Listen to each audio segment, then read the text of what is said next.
Hello and welcome to lyranara.com and lyranara.me, and today's topic is your gut. And why do we need to talk about our gut? Well, because as Hippocrates already stated, all diseases begin in the gut, and there is plenty of scientific evidence that has come out over the years to support that claim that Hippocrates already made a long time ago, as we will see. And we will not only see that, we're gonna try to understand what is happening in your gut, how all the bacteria and everything needs to be in perfect symbiosis with each other to have perfect general health. And of course, as always with us here at Lyra Nara, we are all about health solutions. So we're gonna discuss then in detail all the conditions that can develop in your gut when it's unbalanced, how to diagnose them holistically, and how to treat them naturally. So without further ado, let's dive right in and learn more about a perfect healthy gut.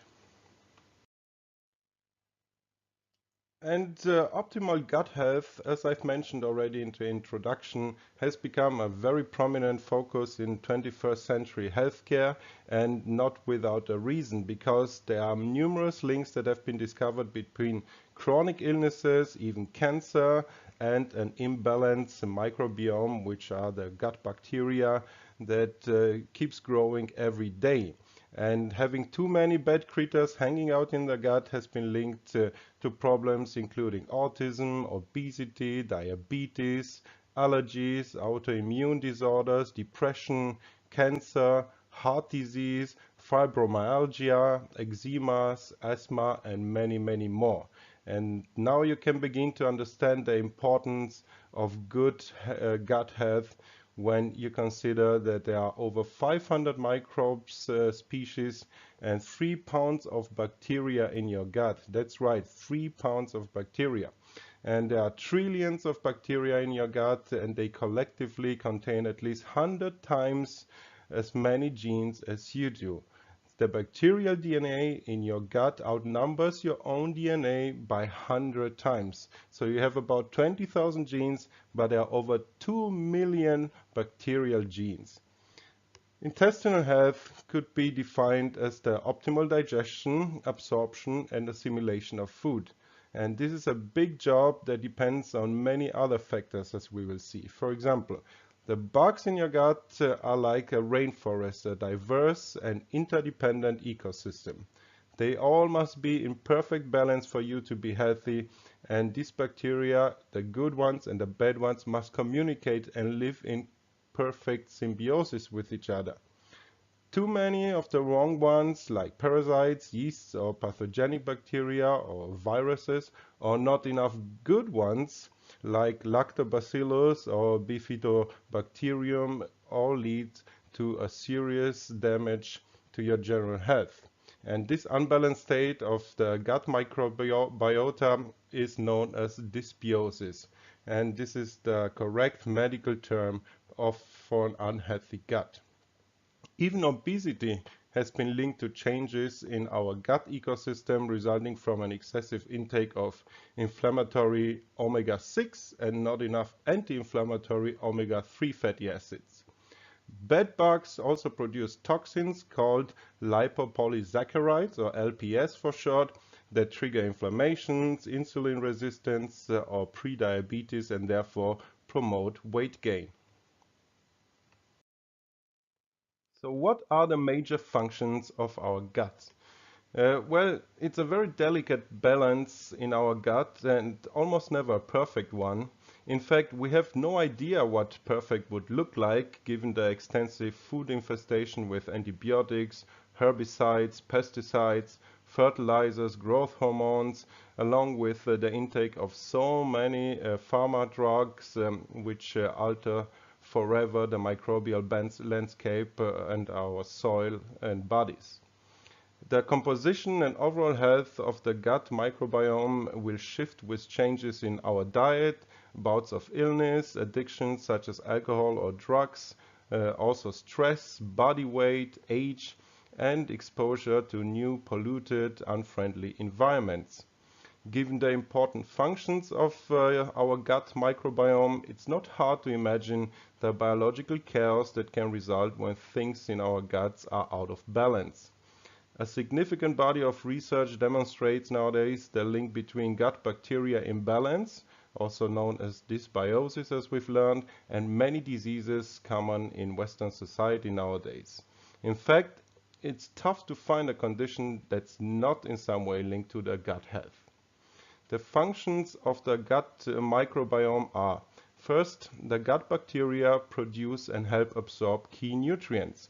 About 75% of vitamin K made in our body each day is produced by gut bacteria, for example, with the rest coming from food.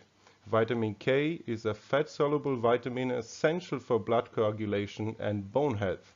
Your gut bacteria also heavily influences B vitamin levels and makes the absorption of vitamin B12 that you get from food to produce biotin possible. Second, your gastrointestinal tract acts also as a barrier that protects you from the outside world. If things are working the way you want, your gastrointestinal tract allows the nutrients in and keeps the disease-causing pathogens out, at least most of the time. Gut microbes play a big role in maintaining the integrity of the gut lining and allowing this barrier system to work as it should. Bacteria ferment fiber or collagen protein in the colon, which produce short-chain fatty acids. And these are an important fuel for the cells that line the intestinal wall and keep it strong and help our bodies avoid leaky gut syndrome. The right gut bacteria also help strengthen the intestinal wall through a process that prevents inflammation and increases the amount of intestinal wall strengthening proteins. Okay, let's talk a little bit more in depth about gut dysbiosis and what happens in your body exactly. So gut bacteria influence how our body uses energy and whether we store the energy as fat. The gut bacteria metabolize and extract energy from food components that aren't digestible to us humans, and depending on the makeup of our microbiome, we'll extract different amounts of energy from the food we eat. Some research suggests that this is the link between the gut microbiome and obesity. It turns out that obese people lose more energy in their feces than lean people do due to the ability of their gut bacteria to harvest more energy from their food. Obese people have more of one species of bacteria called Firmicutes than thin people have, which have Bacteroidetes. And gut bacteria makes a hormone called FIAF, so fasting-induced adipose factor, which amplifies the fat storage or fat loss depending on how many carbohydrates our gut bacteria gets from our diet. Basically, our gut microbiota has a very powerful influence over genes that govern the energy use as well as the fat storage.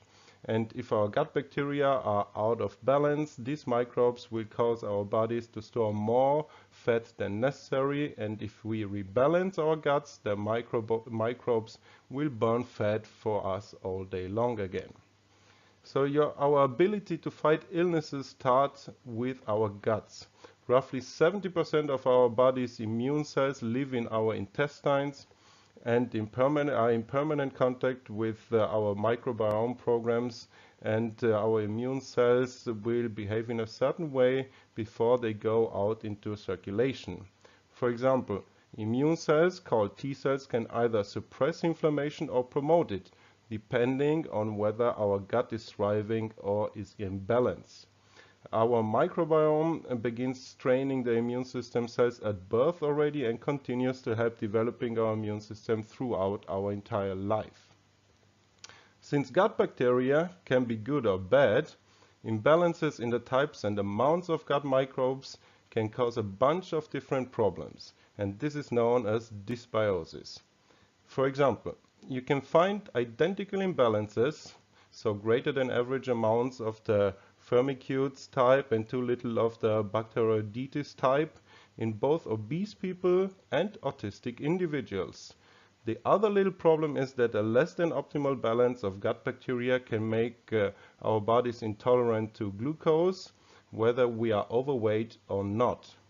High glucose can age us and make us put on weight, and you see these imbalances in people with type 2 diabetes too.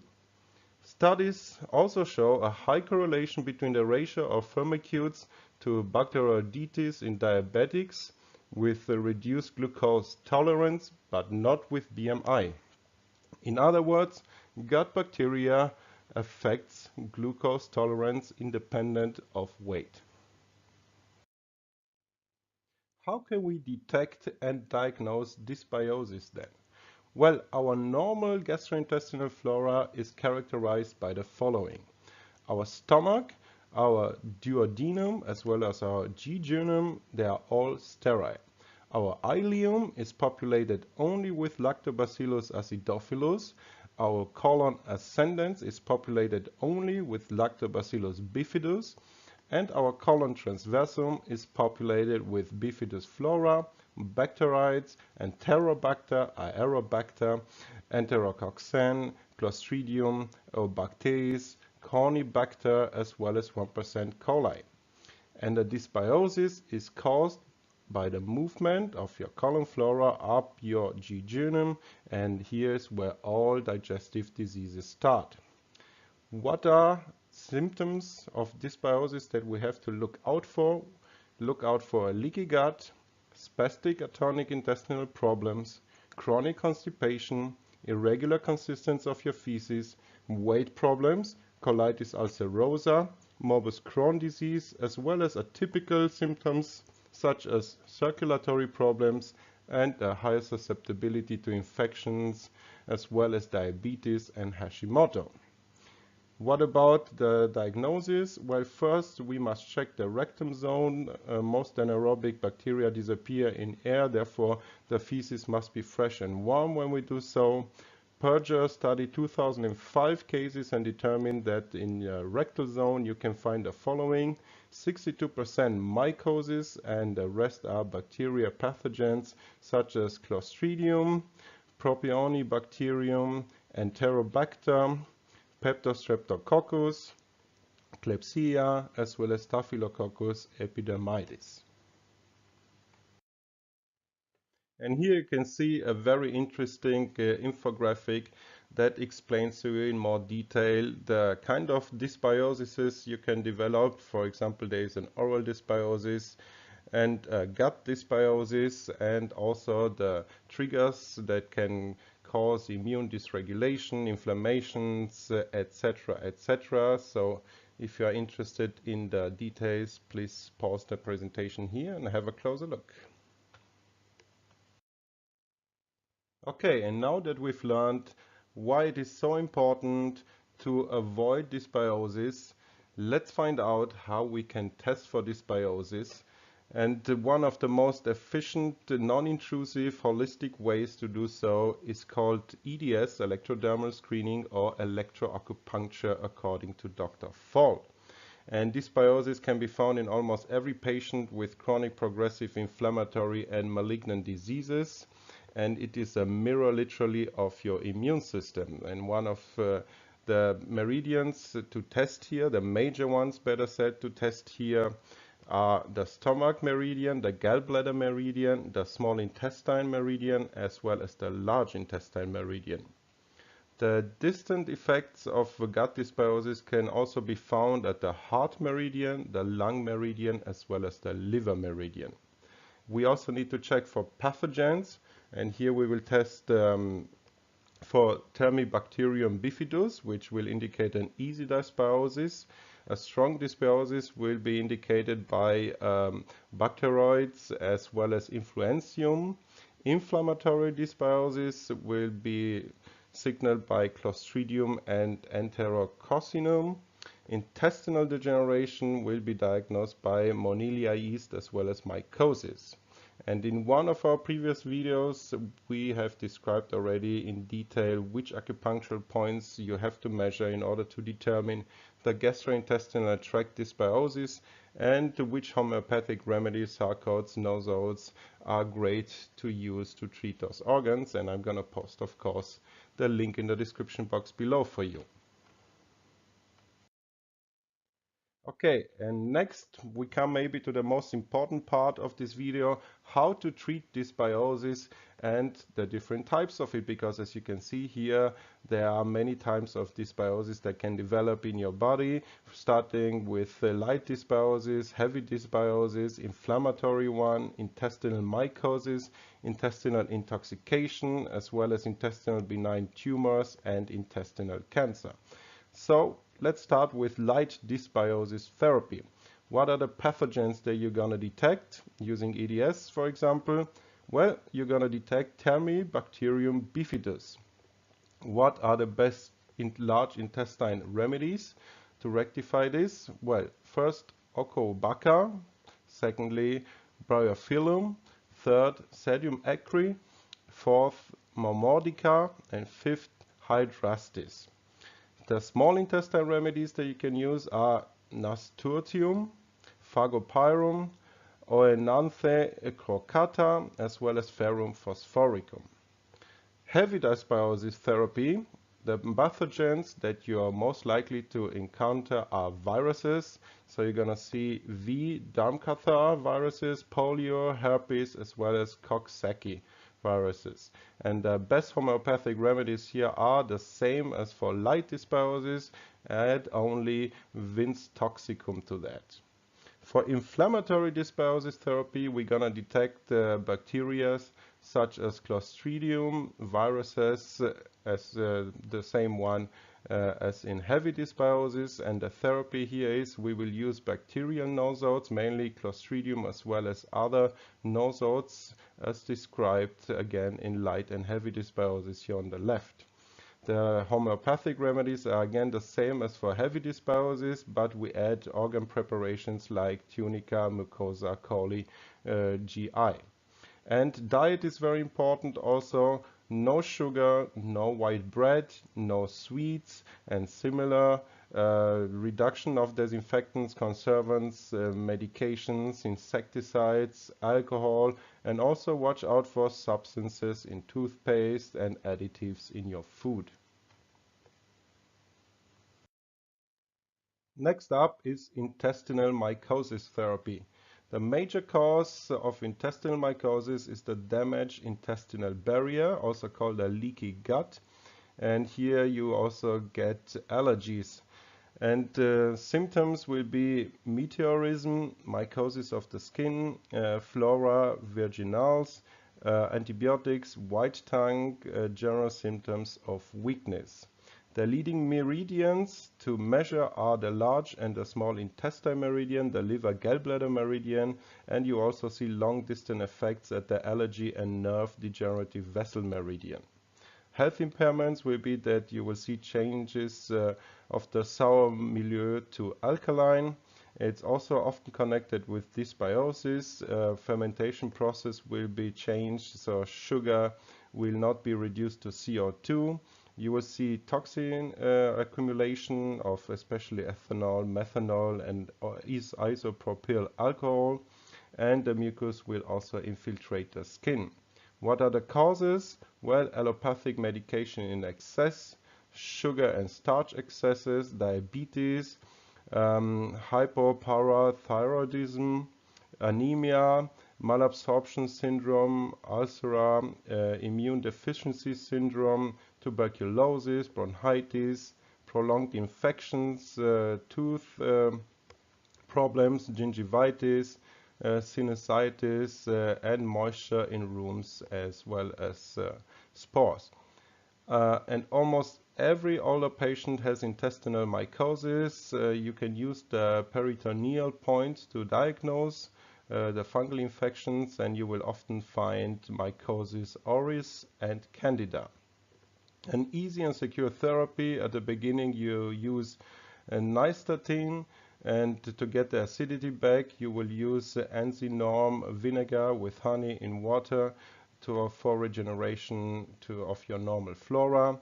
The nozzles that we can use in EDS are Mycosis auris, Trichophyti, Actinomyces israelis, Torulopsis, Glabratis candida, and other remedies are borax, Ustilago maydis, Allium sativum, Caryophyllus, Thymus vulgaris, as well as Salvia officinalis. Sarcodes that we can use are Peritoneum GI and Tunica mucosa GI. And again, important to keep a very strict diet with no sugar at all and ketogenic. Next, how can we diagnose and treat intestinal intoxication? 70 to 80% of people with multiple chronic diseases suffer actually from chronic intestinal intoxication. That is very important to know. And toxic patients provide a very favorable medium for pathogens to grow, and they will produce secondary infectious diseases in turn. During periods of excessive emotional and physical stress, people also absorb toxins they were previously able to eliminate. And symptoms you will find are weakness, chronic diseases, vegetative exhaustion, as well as a lack of energy. How can we diagnose it using EDS? Well, we will look at the low quadrant measurement, and for that we will measure the heart and circulation meridian, as well as the organ degeneration vessel and the allergy vessel, sclerosis acupuncture point. And we will also look for distant effects on the heart meridian as well as the cerebral measurement points. As for therapy, the aim is to get the patient out of this degenerative process. And we will start by treating the heart meridian. Dysfunction of the heart and circulatory system leads to a lack of perfusion of the organs, and we can use strophantine, quercetin, L-carnitine, L-arginine, ubiquinol, STS, vitamin D3 and K2, as well as magnesium to rectify that. Organ-related treatment is also good with phytotherapeutics and organ preparations, as well as minerals, vitamins, and enzymes. Other remedies that we can use: convallaria, crataegus, potassium carbonicum, iron metal, barium iodatum, ginseng, cactus gran, glonoinum, vipera berens, aranea diet, lachesis, as well as Naya tripudens. Sarcodes, where we can use sarcodes as well, organ preparations, but in a low potency. Nozzles we will use to neutralize vaccines and improve the arteriosclerosis condition, and also for very serious diseases, but also to boost the immune system, to activate autoregulation, to detox and flush out parasites and toxins. And by the way, if you see slight fever, this is a natural sign of healing. It is the incinerator of many toxicities, so don't worry about slight fever. Next, what about intestinal benign tumors? How can we diagnose and treat them? For diagnosis, older patients with certain diseases show degenerative values that are manifested in low quadrant measurements using the EDS technique, and symptoms will be weakness, chronic diseases, vegetative exhaustion, as well as lack of energy. The leading meridians that we're going to check are the circulation meridian, the organ degeneration vessel, as well as the allergy vessel, so the point for sclerosis. And we will also check for distant effects on the heart meridian as well as the cerebral measurement points. Therapy, the main goal here is to get the patient again out of the degenerative process. We will start by treating the heart meridian. The dysfunction of the heart and circulatory system leads to a lack of perfusion of organs, as we've seen also in the previous slide, and your organism therefore becomes overburdened. And no direct immune stimulation by nosodes here. We will use an organ-related treatment with phytotherapeutics and organ preparations, as well as minerals, vitamins, and ferments. Recommended homeopathic remedies are convallaria, Crataegus potassium carbonicum, iron met, barium iodatum, ginseng, cactus grant, glonoinum, vipera barens, arania diet, lachesis, as well as Naya tripudens. Sarcodes we can also use in a low potency again, and for nosodes, vaccine nosodes, as well as arteriosclerosis ones. Next up is intestinal malign tumor therapy. How to diagnose it using an ADS system, where we will see maximum reading values that are very low, so below 45 to 47. We will also see a large indicator drop of more than 8 to 10 units. As for the organs affected, the acupuncture points show normal values, and the organ degenerative vessel will show abnormal readings. EDS detects cancerogenous substances and helps eliminate them. Also detects environmental problems, infectious diseases, and because of the multicausal genesis of cancer, EDS is a very important preventative method. Symptoms that we're going to observe in our patients are weakness as well as, well, tumors. And the therapy plan is to treat the organ degeneration vessel as well as the liver meridian to help detoxification. Also the spleen pancreas meridian to help nutrients permeability. And there are also distant effects on other meridians, and we will follow the organ correlation with that correlates with the metastasis to find out about them. Cancer metabolism is also a fermentation metabolism, so toxic products that are generated are based on lactic acidosis with byproducts such as methyl chloranthrene, hydrazine sulfate, aflatoxin, alcohol, acetaldehydes, and as well as lactic acid. It's also an intestinal autointoxication cancer, and many dysbiosis treatments previously recommended can be successfully applied here therefore as well.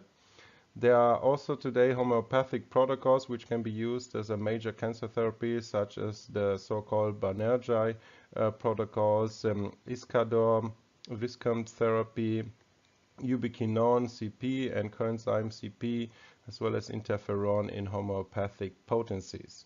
And we also strongly recommend to start with a 42-day therapy with vivid artemisinin combined with galvanic therapy. And of course, vivid artemisinin you can get at lyra.me.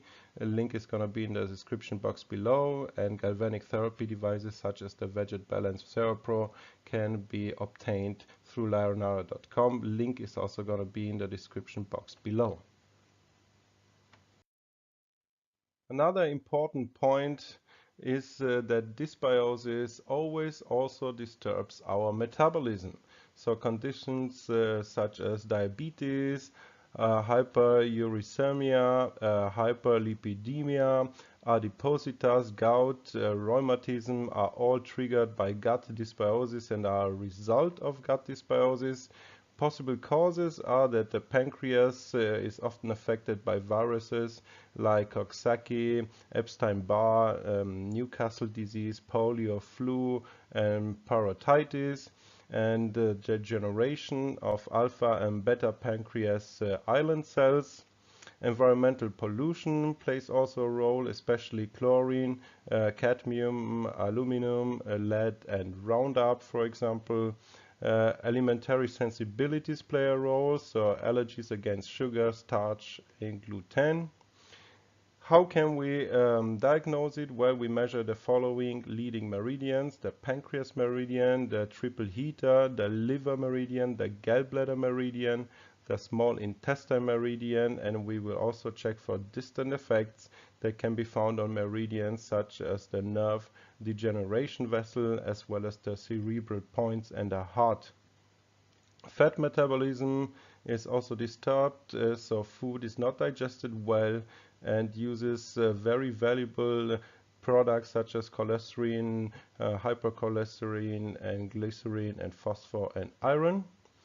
We will also see hyperuricemia and gout, which appears in most rheumatic and gout diseases, and the therapy goal here is to eliminate the uric acid production. We can also regulate the metabolism through metabolites of uric acid, of the uric acid cycle, acidium uricum, for example, guanidinum, acidum benzoicum, as well as colchicum. And you have to drink a lot of water. Recommended remedies are also colchicum, ledum pal, guaiacum, as well as lithium carb and benzoic acid.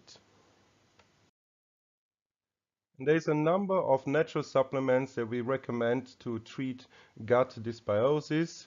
You should add them to your everyday healthy diet to support good blood circulation, organ detoxification, organ support, mitochondrial activity. They are also great antioxidants, and the most important ones are vitamin D3, 10,000 to 50,000 units, together with vitamin K2, all vitamin Bs, magnesium, 2,000 milligrams per day, zinc and chromium picolinate, OPC, which is also known as grape seeds extract and grapefruit seeds extract, vitamin C, 1,000 to 5,000 milligrams per day, sulfur such as MSM or STS, essential fatty acids, phosphorus as lecithin, for example, anti-inflammatories such as turmeric, ginger, coconut oil, and avocado, probiotics and prebiotics such as Vita Biosa. And also our own product line, the Herbeso line, that contains ultra high purity pharmaceutical grade DMSO and is mixed with other great natural supplements. We have here a number of products that we recommend: the Herbeso infection killer, the Herbeso pathogen fighter, the fungus killer, the happy gut, the diarrhea stop, and many more. I'm going to post the links in the description box below, of course. And you should also support your health by starting a ketogenic diet and intermittent fasting. If possible, also 1 week per month liquid fasting. So that means you only drink broth and vegetable juices. So there you have it. What have we learned? Time for conclusions.